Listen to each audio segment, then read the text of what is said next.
It's taking so long. It's the end of the day. It's tired. I know it is. I know it's sick of me. Bad boss. There we go. Okay, we are live. Hello, everyone. We're back. This is our last session of the day. We have made it through. I thank y'all who have been with me the whole day.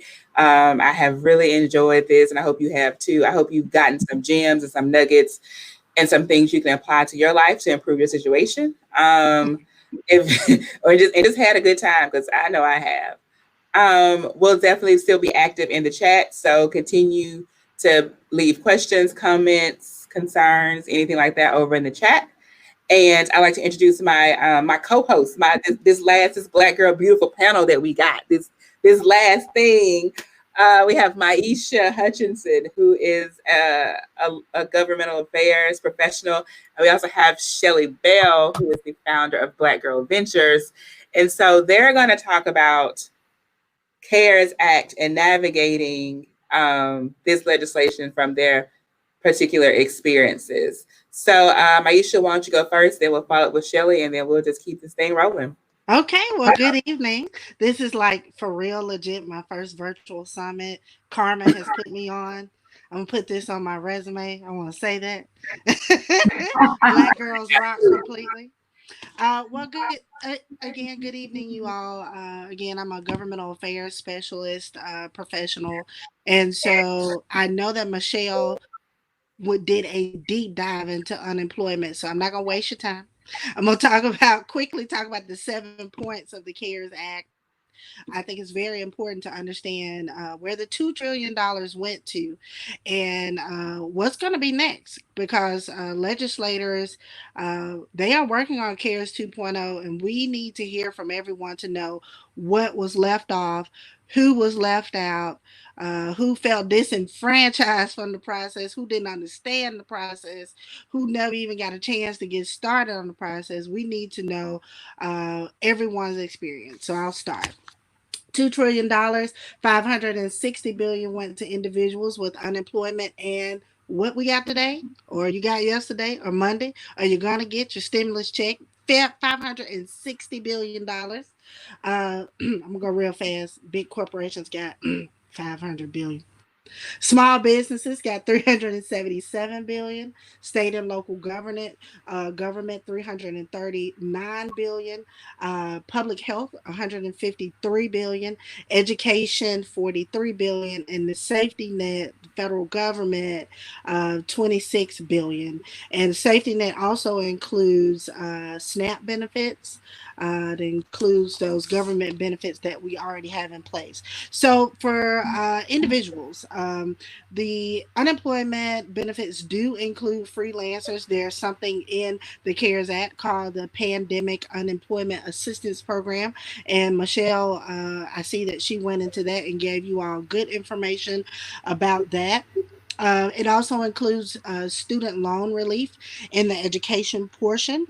All loans and interest payments are deferred until September. You got to give them a call, but they are deferred. Also within small businesses, emergency grants up to $10,000 for operating are forgivable loans as well. But employees must stay employed to get those forgivable loans. Again, employees must stay employed. Within public health, hospitals got about $100 billion. We see that is grossly too low. Again, CARES 2.0 will increase some of those areas that were underfunded, such as public health and local government. Local government got what's called block grants, what they've been getting. That was increased a bit, but we already know that wasn't enough. So, what's next? That was just a real big overview sampling. I have a lot of notes written that I didn't even say because again, I'm so hot and ready to hear from the people. They're talking about CARES 2.0. What would it look like? Maybe hazard pay. For those beyond our first responders, such as our grocery workers. Another individual stimulus. Mental health support has been a big resounding issue. More money for small businesses. Look, guys, it's thought that this small business money is going to run out in the next day. in the next day. And if you weren't in that 4% in the number, as they say, hallelujah, hope that you can get in at that time. But it's first come, first serve. And my employer, we've been doing a good job of messaging that. But again, we're only one segment. We've told everyone it's first come, first serve. You got to get in right then. And we know that we need more money. And actually, they're working on it right now, a deal to put more money into the small business. Also, looking at money for education options. Mm. Have a lot of parents, grandparents, aunts, uncles, cousins who have become educators and need equipment, need computers, need internet access. And within just the state of Alabama, when we think about that, we think about just our black belt and even some of our rural areas beyond Alabama, because everywhere has got a rural area that's not urban. They need internet access. So we are pushing for funding for that. I want y'all to know we've been pushing for years for that. So maybe it'll actually happen. Also, food assistance and rent assistance has been a big thing. Another resounding thing from small businesses has been actual, financial assistance for rent and debt relief beyond SBA loans for some of our small businesses.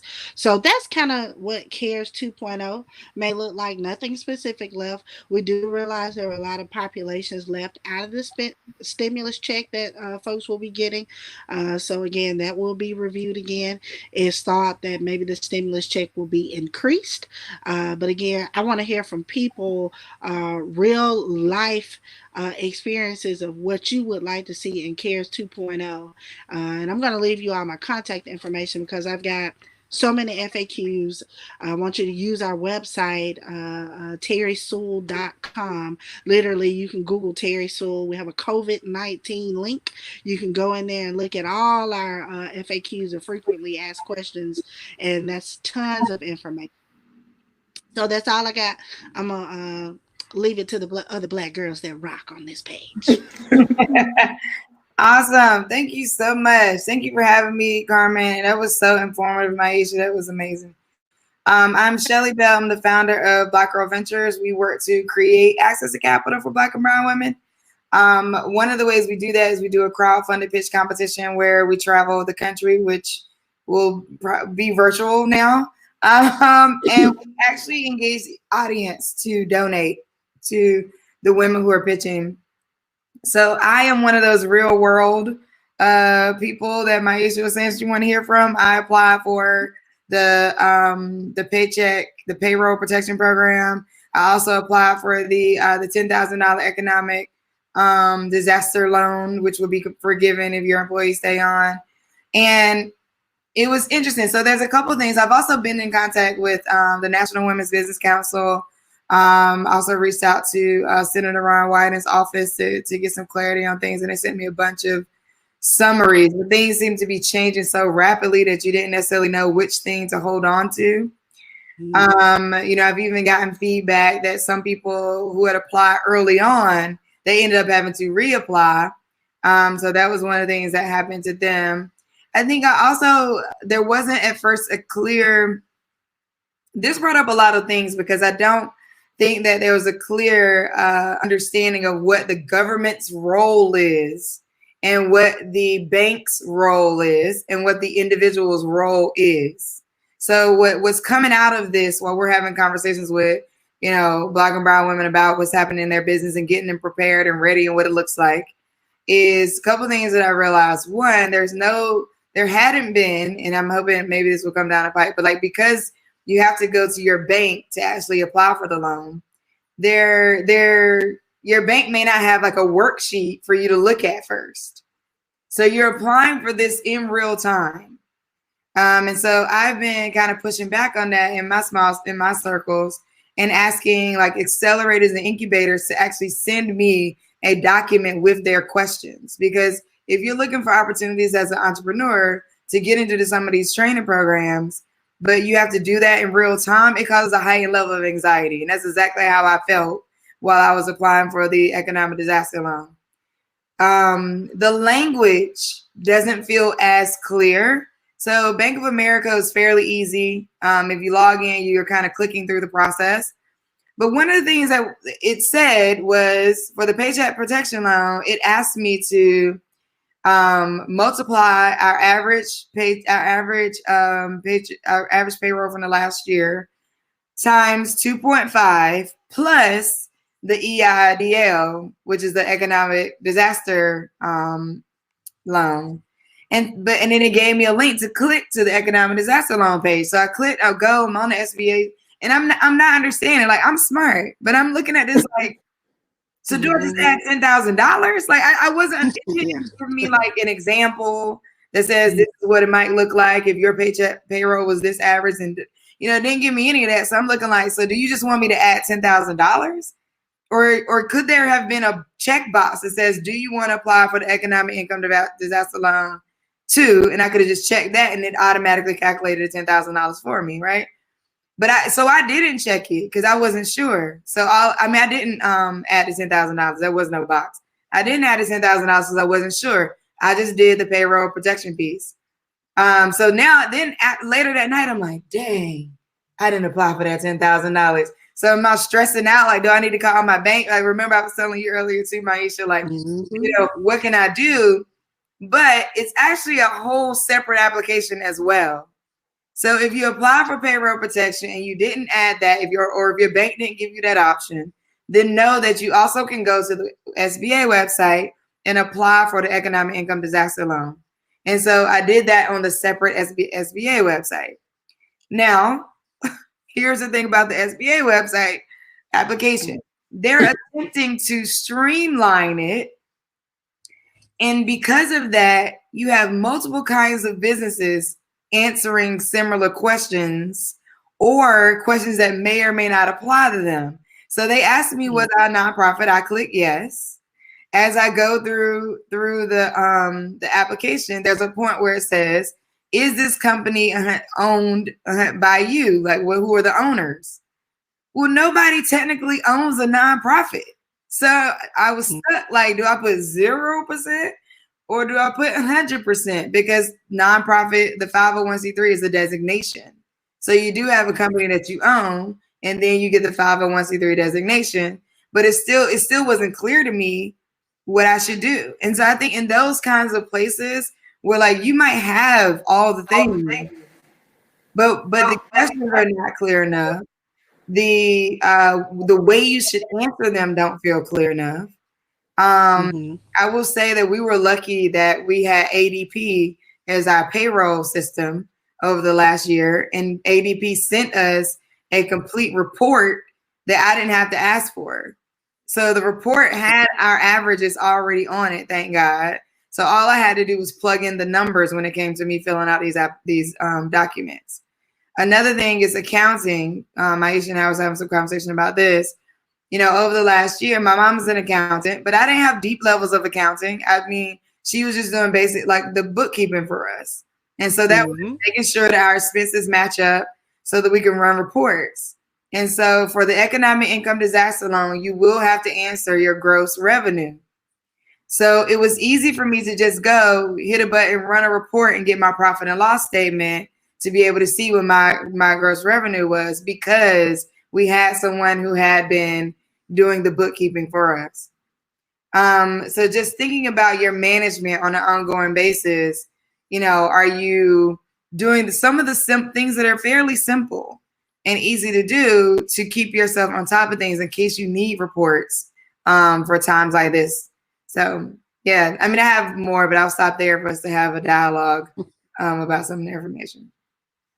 Well, I'm looking at the questions as you were speaking. Literally, someone asked about the request for the bank visit. So she was specifically referring to the payroll protection program loan, which is through the local banks. It's not through the SBA. So that's something that can be done with phone calls and online. But what Shelly and I were talking about, just the importance of having a relationship with a banker that you feel comfortable enough to call with your local bank. Like, if you're a business owner and you're doing business with the bank, they're getting your revenue, your coins, then you should know someone personally in that bank where you can call and have a conversation with. Um, I think that's so important and so timely, very old fashioned of us to say that, because I know some people are using online banking strictly. And so Shelley's bank provided a worksheet. There were some banks in the Birmingham area that also provided worksheets and also actually helped some of their business owners complete the PPP application. Everyone does not have that luxury. I'm hoping between now and the next pot of money, you will develop that relationship to get that PPP money. We do realize that a lot of small businesses, even we're talking about, even if you just have one other employee or two, one yourself and two other people, look, the payroll can be covered through this, but you've got to have that relationship. I also saw someone say, I want to clear up about the education funding. And the education funding through the CARES Act, mainly a lot of it went towards higher ed funding. And that's something we're still sifting through to see what the higher eds are going to do with the money. At the federal level, we passed legislation. We'll know the different pieces and pockets of where it's going. And, you know, a lot of it will be regulated of you can do this with this money. I thought something interesting with work study money that colleges could do, and I jotted this down. It allows the schools to either use the unused work study money for grants for students, and even continue to pay some students in some cases. The big piece, though, is of course the student loan deferment. Now, for example, state of Alabama with the secondary ed, and even elementary ed, they receive devices. I saw someone say most of the time they were e-learning anyway. You'll be surprised some school systems outside of urban areas that were not e-learning. This is a new world for them. They were without the appropriate tablets, equipment, internet access for these students. And so some of that funding will go towards that. And also, some of it is towards actual food meals for students, the Title IX programs. A lot of them, they're able to be flexible with how they give out the food, so that students don't have to necessarily come to the food. So a lot of districts are being very creative with that. So I wanted to clear that up. Hey, Maisha, I got a question. Hope I can answer, girl. I don't know if you know this part, but if you owe taxes, will that eat your stimulus check? You know, that is a good question. I think that's going to be an IRS question. I would think so. But here's a good time for me to talk to everybody about getting a tax professional. Now, I have a local independent contractor who I've been working with since the age of 16. This man has literally done my taxes since I started working. And he has tracked everything. He is able to answer those type of questions for me. I don't have to rely on the IRS calling and going online. I have a tax professional. So even if you go through a company, one of these larger companies, if you're filing, they should be able to answer that for you. Yeah, Taliba Bales, who led a session earlier, has TMB Tax and Financial Services. Mhm. She would be great to answer that question. I don't know if she's tuning in right now, but you'll have her information, and she also has a booth in the expo. So she's for people online who want to get an answer to their tax questions. But now, if you do owe child support, you're not getting your check. Now Correct. that we do know. Yeah, That rule still stands. I saw that. That was very clear from my Google search. Like, yeah, you might as well let it go. So Now yeah, I think there were that's a some good rumors on question. Twitter. Oh, on Twitter. Yes, that were saying that banks were inquiring of the Treasury that if you say if you owed them money, even if your account was charged off, could they in turn, because since the check is coming through the bank, they would like to know if they can just keep Mm. it and apply it to your debts. And I wish Wells Fargo would, but I was like, y'all in enough trouble to send folks their money. But according to that particular reporter, there was only one bank, and I can't remember if it was J.P. Morgan Chase or Bank of America. I want to say maybe Chase. I don't look it up yourself. Don't quote me on that because I don't remember. But that was also, so there are a lot of, I say all that to say a lot of these rules are still being made. And it's like, but some folks already got their money. So it's like, who will these rules apply to? I don't like that I have to call to tell them to defer my loan. Just defer them. Like, why we got to talk about this? Like this, like this, because whether I call to defer them or not, you're not getting the money. So you might as well just go and get into the firm. No, but I think that's a great point. I think that's a great point that it's almost like we're gonna help you, but you still got to do something about it too. And I think there's this weird thing in our society about stuff like that, right? To really, it's almost like a constant test of who really needs or who really is serious, or like, well, we said we gave you an opportunity, you didn't do it. I mean, hey, what? Right. It's in the fine print. It's like a lot of times folks don't want to read the fine print, but it's there. But if, like I said, my tax guy, he reads the fine print, and I've had that relationship since I was 16, and he can guide me through any tax situation, and I'm thankful for that. And I hope that out of this, especially young professionals who are just getting their business started, they will establish relationships with people where people will give them honest answers, real up to date information, because you're right, this is changing. I just think when we think about CARES 2.0, some of these loopholes will probably be closed. That, oh, I got in this way, you might not be able to get in that way. But then we're also probably going to make the umbrella bigger to cover a lot of people that were not covered under CARES, the first act. So I'll use this for example. So if you are socially get an SSI check, which is essentially if you're disabled, but someone claims you as a dependent, and this is a dependent adult, you do not qualify for your $1,200 stimulus check. But again, that's a loophole. Will that be addressed in the second act?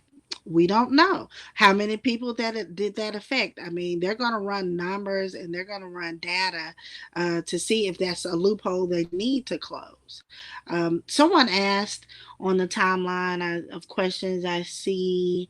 Someone asked about the IRS was putting her money in the wrong banking account, and I actually got a text message from someone else. Now it was because they closed an account that they used to deposit their 20, I guess that would have been the 2017 return, because it was the 2018. And so their money went to an account that wasn't open. Again, that's where tax professional that you have a relationship will be able to hunt that money down for you. And even if you use a company, those are very unique situations that I'm just finding out about today. And I'm going to investigate and try to find answers to. But I'm very honest. We don't even know how they're giving out these checks. Alphabetical order, the amount of money you make. Because if that was the case, it need to be 2 months before I get a check. If they go in the order, how much money you got? There's no rhyme or reason. And my boss has been pushing for a rhyme and reason. Someone who has very high level organizational skills. But, some have gotten and some haven't. We're still monitoring the situation. Again, CARES 2.0. Can you put it in alphabetical order? Can you put it in order of income? We're asking for those things for CARES 2.0. So, in the vein of talking about CARES 2.0, we have grievances, we have needs, we have things. How do we package that?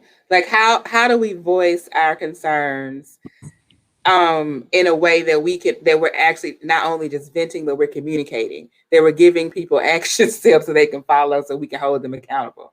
Like, Shelly, do you want to talk about, using your voice for advocacy?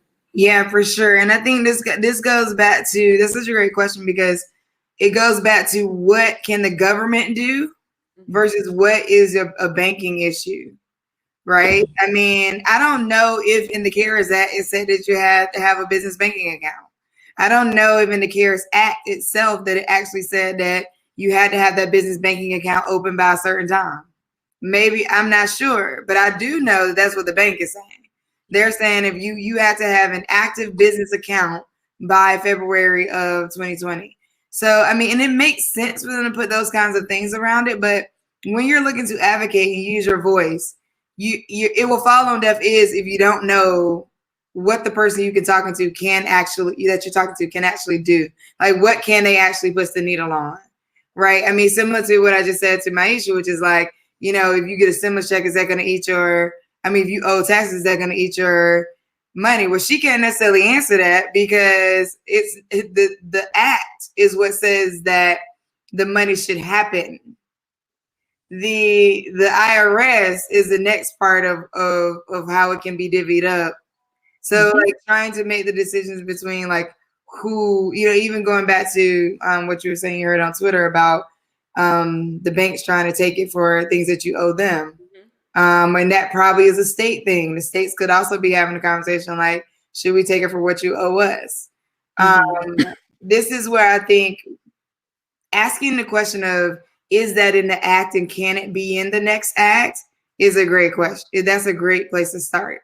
But if you call in saying, I ain't get my check yet, saying, why didn't I? Is that what the IRS is doing? They taking my money? Like, then the person in the senator's office or or your local government office is like, okay, I can't do anything about that. So take a minute to do your research. That's the first thing. If you're going to use your voice for advocacy, do your research. What actually applies to the entity you're talking to? Correct. And I want to piggyback on that. I think the best thing you can do, if you want to formulate a letter to your local member of Congress, Senate, and House, believe it or not, we do read letters and respond to those letters. There's a whole constituent correspondence department that we manage, and whether it be via phone, email, or snail mail, or even now social media platforms, we are responding to those questions via that platform, and also the teletown halls we've been doing. It's very important to know what you're asking for and to know what the federal government does and can't do. So I will say, from a level of the legislative branch, there are some things that we can put in bills when IRS or Social Security says, "Oh, we can't change that unless Congress does it." In some cases, it's true. It does require literally an act of Congress. So if they have regulations in place that say you owe the IRS money in this fashion, Congress would need to pass a bill to say, oh, well, we're not going to take your stimulus check because you owe money. Literally, some things do require act of Congress. Some things agencies, though, can change. And at the agency level, like the IRS, the Social Security. But who manages those agencies ultimately and who funds those is the legislative branch, which is members of Congress. It's ghost dad Carmen, over you're here. so I don't know what's going colorful on. over there. It's like ghost dad. I don't know what's happening. I'm telling you. It might be me, because my TV is also doing the exact same thing, and so now that just as I'm like, what's happening? Yeah, I don't know. Like I moved it around a little bit, so maybe that's. I must have been in some other device's electromagnetic field. Science And I'm class. also typing my email address. I want to hear. I'm sorry, I pressed enter, y'all. This is my first time using this. Okay, I'm putting it on the next line. I want to hear individual issues. If you want to email me those, and then I can. Our legislative team will do some research for you. Sometimes we cannot answer individual questions because they're so specialized. You have to wait for the agency, and let me tell you, nobody was ready for this. There was money put in the CARES Act for the Department of Labor because we knew that there would be an influx in unemployment claims. Let me tell you, they are using that money to try to, ramp up their website, potentially hire more people. How do they triage phone calls? Um, Thanks, Bettina, for saying that I respond within seconds. That's hilarious.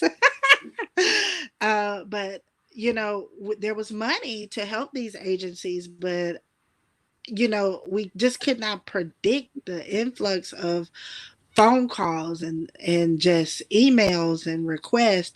I mean, a little birdie's telling me, "Oh, we'll go on at 3 in the morning to file for unemployment, and you can get through."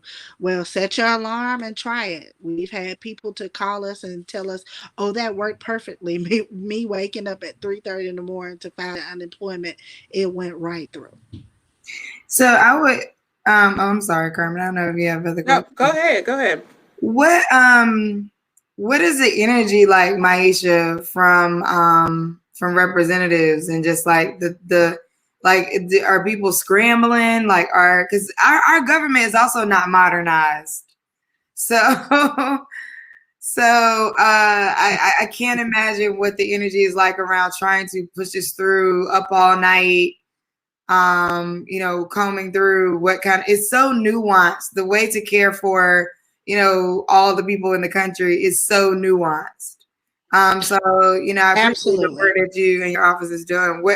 What could you give us some, like, kind of back end insight on, like, what's that energy like around creating the CARES Act itself? Like, how are the conversations unfolding? What are you seeing? Well, it's like Beyonce says, we be up all night.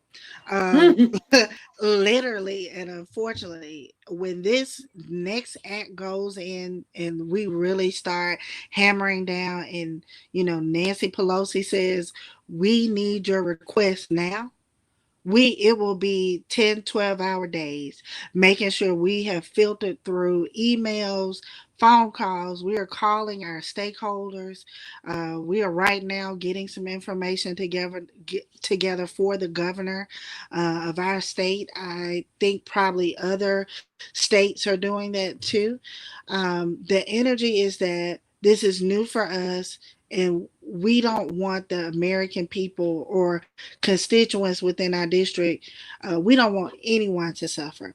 The first thing is safety. I tell you that we're preaching social distancing, and for constituents to really take this seriously, that this is a pandemic, that you really need to shelter in place, take those suggestions.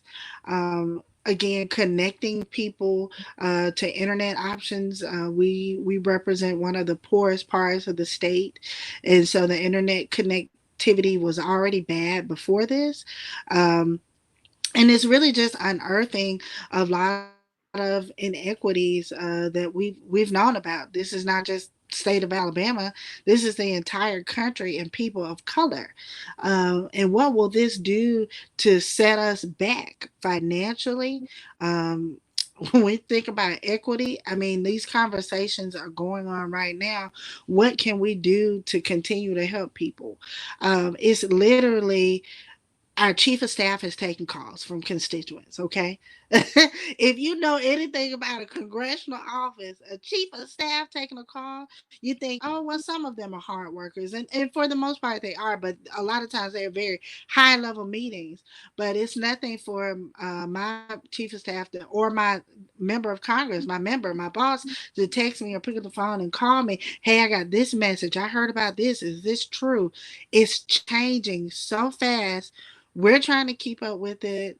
We're using the street committee now when we find out something, and we Listen, are we are using the street committee. We appreciate that street committee information because we're using that to really build a report. Even though it may have come from a lay place, a lot of things can be put into policy. Um, Yeah.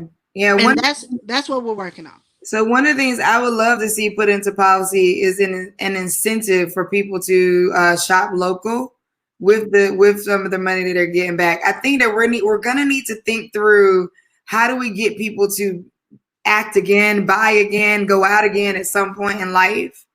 And right now, shopping on Amazon because it's the easiest. And here we go, Jeff Bezos got a what? So many $billion check for his stimulus. It's like for his personal self and then for his company. So I think it's just disheartening to watch the news fly about things like that. So I'm really wondering if there's some way to incentivize taxpayers to spend their dollars with local businesses or small businesses even. I'm not exactly sure what all of how you would lay that out. Maybe there's some thing you can report on your taxes eventually about your spending. But I would love to see a way in the CARES that CARES too, that people are incentivized because there's like to your point, what we're seeing now more than ever with this is the disparity in the country, right? Like the disparities are showing themselves. Like I remember I saw some meme or something that says, how do we become the third world country? Right. And it's like this idea of all of our places are showing themselves that we are not efficient. And so I think looking at that and saying there's some people who are suffering and there's some people who are not. Right. And I don't even mean the 1% at this point. I mean people who are working for really stable corporations, the ones who are getting some of that capital, some of the people who are working for banks. There's a lot of our workforce, I think, that can buy local, can help keep the economy going as well, can shop with these small businesses who are losing their dollars, some things I've been instructing people on is if you would normally tip your hairdresser or a makeup artist, go ahead and tip as usual. Even if you're not buying a service, help them out by throwing them that tip you would usually give them. And right? I think that's the innovation that's really needed. That's really like I didn't think to still tip the person that does my nails. She is a second generation owner of her family's company. That's such a good idea, and that's why we need to be more engaged with your representatives. Your elected officials have to be engaged locally. So that goes. What does the federal member of Congress or Senate, are they talking with their local chambers? And are they talking with the local mayors? And then even a step further, are they talking with the day-to-day business owners, the mom and pops, the startups, the young professionals, to make sure everyone's at the table? I can tell you, we've got a lot of people at the table. We formed like this committee to just get information, and it's very diverse, and I think other members are doing that. And I'm doing this now. I'm looking at these questions. You'll be surprised what we look at online. We look at the feedback when people comment on things, and sometimes we internalize it enough where we're going to say, okay, we're going to create this bill. We're going to do something about that. And you're just thinking, oh, I'm just one person. One person can make a difference with a letter, with meaningful words to elected officials. The innovation that's needed within this pandemic and what is revealed, the lack of innovation. I'll say that the lack of innovation in government has been very new to us. I wouldn't say it's new to us younger staffers. I don't know if I'm young or old. I don't know. But that's a good point because to that equity piece, we need remediation funds to get some of our mom and pops up on the internet, right? Like so. So like so our local favorite Green Acres, they're literally a takeout business, but they closed. And it's like, but you only do takeout. Like it's just a simple one more step. Like instead of letting people congregate, just bring it to the curb. But it's like, those kind of like people would rather just close down because they don't see a clear path about how to pivot and transition with the use of technology in a shelter in place order. Or if you're doing food service, okay, how do you cook and social distance? Like what needs to change about your process and your scheduling to make sure that people can be safe in work? Or do you need some PPE? Like what are these processes? Because you know just to pull off local, our homegrown legacy black business, particularly like the restaurants, they're not benefiting in this warm and fuzzy um eat local, let's do t-shirts about it. We got this new app, or we have this new thing that you can order food from the brewery, and we'll bring it to you. Like That that's not available. Like that's not something that they have had access to and are able to turn around that quickly. And even with people who are just starting, or people who are a hairdresser, a former hairdresser. Well, I don't have former hairdressers. I just move. But you know, once you my hairdresser, you my hairdresser. But my Atlanta hairdresser, her pivot is very interesting. She created like a Rona hair care guy, like essentially how to maintain your hair until you can get back in my chair. It's like, here's what you need to be doing. These are the products I suggest you use. This is how you do it, how often you do it. And if you need a little extra help, you can book her for one-on-one virtual sessions about how to do your hair, or what to do to your hair. Or like you try to do it, it's like, well, girl, I tried this. What is this? Or what I need to do? Or how come it look like this? Or whatever. And she's been able to use that to supplement the income that she's lost from not having to have people in her chair. But that and but that's that was but that so was a good innovative. pivot. Hmm? Yeah, that was a good pivot, and it was innovation. And it's like, what's the next step? And this so comes to my I guess what my soapbox is: the lack of the intergenerational conversations that we have. Hmm. The old hairdressers, the new hairdressers, the old business owners, and the new. It's like we lack the intergenerational conversation. A lot of them have the money and are on verge of retirement and can just say, I'm gonna go and retire. Good Yeah. luck. Good luck, And y'all. it's like, the young people, oh, I'm just getting started. Well, Right. good This is my luck. second recession. This What you my talking second, about? it makes me feel like it's no intergenerational conversation, because I know that they have some experiences, probably nothing like this where they've had to completely shut down because they're used to working, but just some innovation that a young person can introduce you to FaceTime. I mean, we got some folks out here still using flip phone, y'all. Yes, we do. I don't Yeah, we know. do. One of them being my daddy, God bless him, but he not a small business owner. But what are we doing to help those folks? Yeah. And another equity point, I was because on mute. uh, Wait, hold on. okay. I was just talking on mute. Oh, So one of the things I would love to see as well is government support for ecosystem builders. There's people like Carmen, there's people like me. We out here, we're on the ground, we're grassroots, helping keep these small businesses alive with ideas.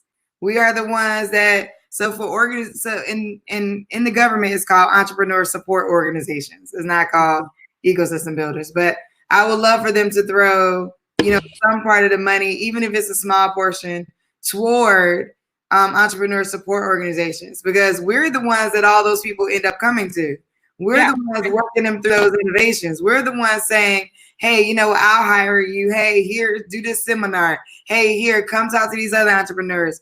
Like, we're the ones who are doing this work on the ground, and the government has yet to recognize us in any sense, honestly. I think now I've been in more roundtables recently with senators and different people who are working, in between, like bipartisan efforts on different things related to small business. And every time I'm bringing this up, like, are you thinking about the people who actually work with the entrepreneurs, the nonprofits who actually support the entrepreneurs with the programming, accelerators, incubators, like I said, things that Carmen are working on with the gig economy and creatives, things I'm working on with Black and Brown women entrepreneurs specifically. So like entrepreneur support organizations need to have a play in this. So I'm gonna get back with you ladies. I want to say that there was some money put in the CARES Act for that, but I need to follow up. Yeah. This was my district director who mentioned that because we've gotten some calls from some organizations who do similar work as you ladies. Let me find that out. I know that it wasn't enough money. Well, Mainly direct support of like helping people complete these applications. Like, let me Yes. find out, and I'm gonna get back to you on that. yes. Also find out about the designation because I have a for-profit company, which Yes, precludes me from a lot of things. I always have to partner up with somebody. right. But I have the expertise. So what's more important? That's Someone's asking how they can lobby on your behalf. See, it's Bettina. Hey, Bettina. Inslee in the house. Um, how okay. they What's can that? lobby is send those letters in, make those calls when you're a member of Congress, be it Senate or House, have town halls.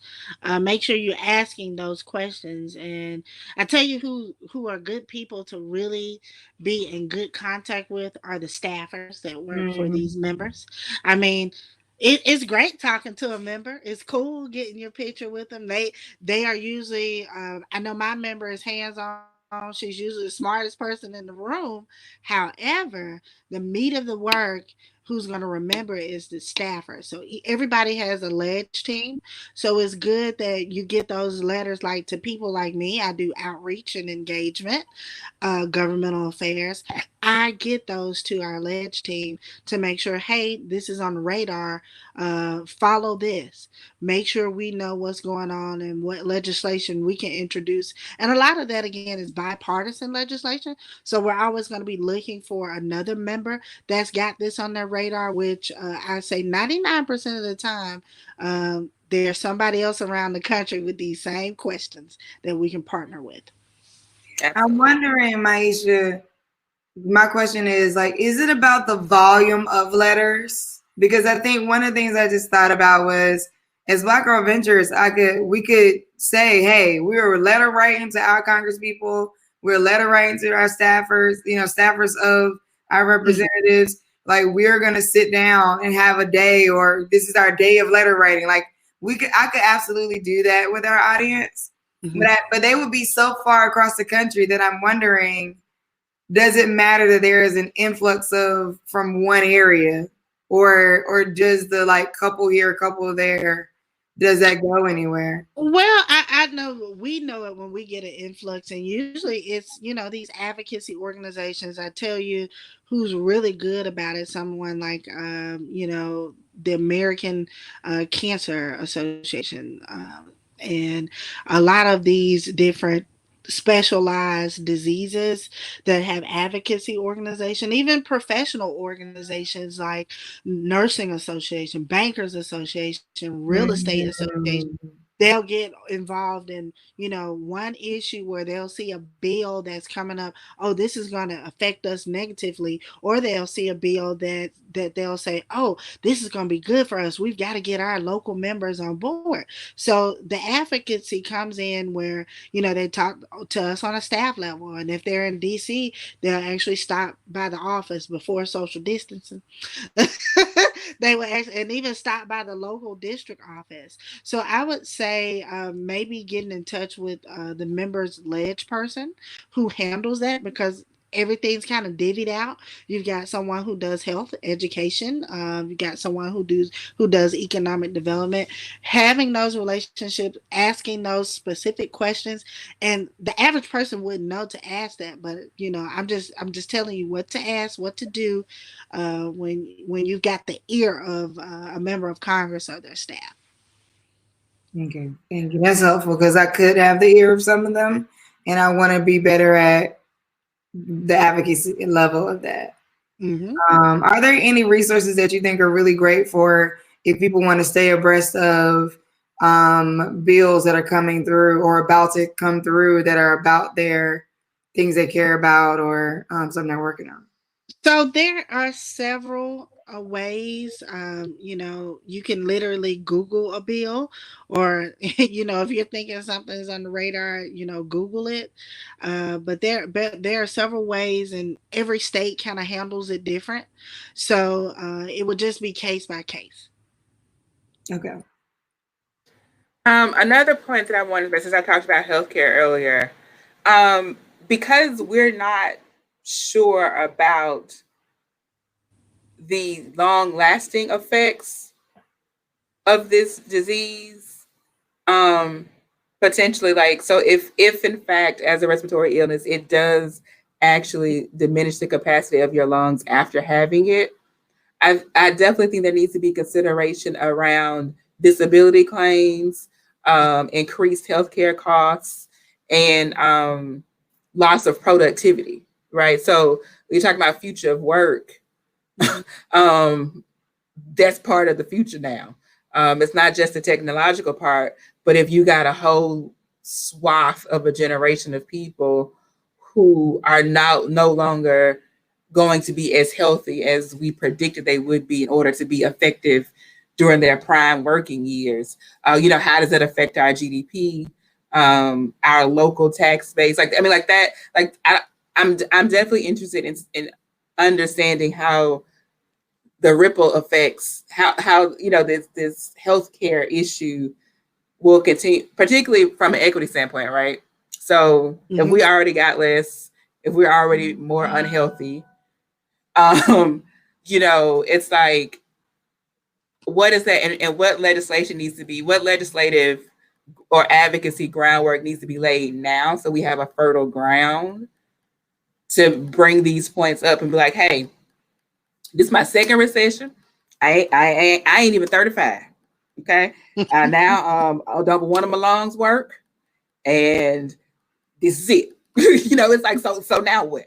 It's like, that's a point that I don't think people have kind of gotten that far yet, because people are still trying to figure out what this is, and how to mitigate and things like that. But I can definitely see how already being ill, not having quality access to healthcare, already being poorer, that your inability to now work or to work as well is now because you caught this disease. Well, I'm gonna give a shout out to the new executive director of our local YWCA of Central Alabama here in Birmingham, and Central Alabama meaning they cover several counties. I had a really good conversation with her about that same topic of workforce development, not quite as in depth as, the actual point of what it might look like to have to do some kind of retraining, because maybe you had a job where you were actually frontline, but you do have lung damage due to this COVID. What would that look like? Well, Yeah. that is going to be a heavy lift on workforce. And what does that look like to retrain the workforce into doing jobs that they can now do? And that's going to be a big thing when you do go to claim disability. They're going to be like, well, did you go through some type of, what is it called, when you do Like not physical, retooling, not physical therapy, what is it called? occupational therapy, or Occupational therapy. Losing my thought here. I think we're gonna have to look into what does that look like for occupational therapy for Mhm. someone who was maybe working on a manufacturing line got COVID, and now doesn't have the capacity to do that. I saw that in my former job in healthcare, where people would develop. I worked with end-stage heart failure folks, or heart who would develop heart failure, and would have these manufacturing jobs. Would try to go back to work and just could not keep up with it. And so, what does it look like for occupational therapy, and even in Alabama, Medicaid expansion? That's really Ding, how ding, we're ding, gonna. ding, ding. That's how we're gonna take care of people in Alabama who are unable to work and are, going through that phase of, am I going to be disabled? Am I going to take another job doing occupational retraining? So. I want to say that there's a coalition going to be launching. Is it this week? And here in Alabama, that's going to push for Medicaid expansion. Look, other states don't have this issue, but we got it here in Alabama, and we need to push and push and push. A lot of people, including our governor, she said, "Well, is it really now the time to expand just to be expanding?" And the question, Like she herself ain't in the high risk group. Lord, God bless it, but the I'm point like, you are is, an old what but we've got a whole council task survivor. force. But we've got a whole task force of people who have been looking at this, and I just feel like it's now or never. Pull the trigger. Pull the trigger. What do we have to lose? Like we got sick folk, and we're not talking about just people of color in Alabama. These are just your economic, social standing as living in poverty, whether you're black or white or Latino. It's just compounded with this Plus, COVID-19. plus tornadoes. So now Oh you yeah. got so you had like whole towns that been leveled. And there's that. Wow. Amen. Wow, there's a pandemic, and y'all just trying to figure out because you can't rush and save folks. It used to be, you go get them out the rubble, and it's like, well, can I go get you out the rubble? It's like, girl, it's a mess. It's a whole mess. It's a whole mess, and I think that we're not talking about something that just happened in the last 20 years. We are really talking about post slavery. We are talking about issues that are so deeply rooted, and I know no one wants to hear that, but we are talking about stuff in inequities that are really post slavery times Yep. around the Yep. country. Yep. Well, ladies, we have reached our time. Does anybody have any other questions, concerns, comments they want to put down in the chat for us to address before we sign off? While we're waiting for people to I populate, want do to you thank guys you, have some Carmen, closing statements? for this platform.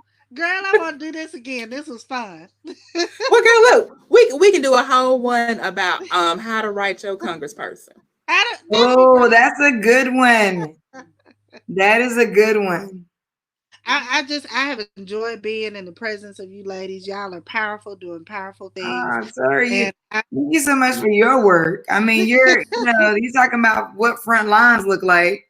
Not to compare it to care workers, of course, but like you're yes, definitely in a place where we need those voices and we need people who look like us, sound like us. It's not enough for people who just look like us. We need Come to on, somebody. sound like us, feel like us, get us, know what the us is.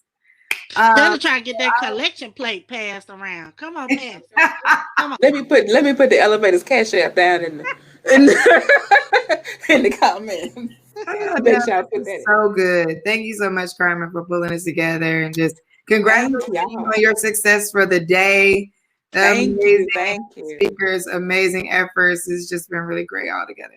I'm Yeah, going we to have. have It's obvious we have a lot of talent. I'm so absolutely. honored to know you ladies and that y'all would trust me. Not only my panelists but the audience. Thank you for trusting me and my discernment and ability to pull people together to get you the things that you need. And we're gonna keep plugging at it. Continue to tell us what you're looking for, how we can help. I'm going to continue to use this loud mouth while I got it, and um, and see what things we can get done. So, if all hearts and minds are composed, we will end our first virtual summit. It has been a labor of love. I've truly enjoyed myself, and I can't wait to do the next one. So, we'll see you guys later.